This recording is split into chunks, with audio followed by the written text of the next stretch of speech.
ભાવનગર શહેરના આડોડિયાવાસ વિસ્તારમાં જાહેર મેદાનમાં સ્ટ્રીટ લાઇટના અંજવાળે જુગાર રમતા 7 ઈસમોને ઘોઘા રોડ પોલીસે રોકડ રકમ અને મોબાઈલ ફોન સાથે ઝડપી લઈ કાયદેસરની કાર્યવાહી હાથ ધરી હતી. ઘોઘા રોડ પોલીસ સ્ટાફ ગત રાત્રિના સમયે પેટ્રોલિંગમાં હતો તે દરમિયાન આડોડિયાવાસ વિસ્તારમાં આવેલ ખુલ્લા મેદાનમાં સ્ટ્રીટ લાઇટના અંજવાળે જુગાર રમતા 7 ઈસમો મુન્નાભાઈ ચરણભાઈ રાઠોડ, ગફારભાઈ સત્તારભાઈ માંડવિયા,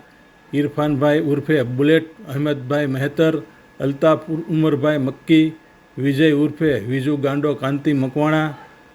મહેશ કિશોરભાઈ રાઠોડ અને ધર્મેશ ઉર્ફે ટીપુ ધીરુભાઈ મકવાણાને રોકડ રૂપિયા 15,300 તેમજ 5 મોબાઈલ મળી કુલ 46,300ના મુદ્દામાલ સાથે ઝડપી લીધા હતા.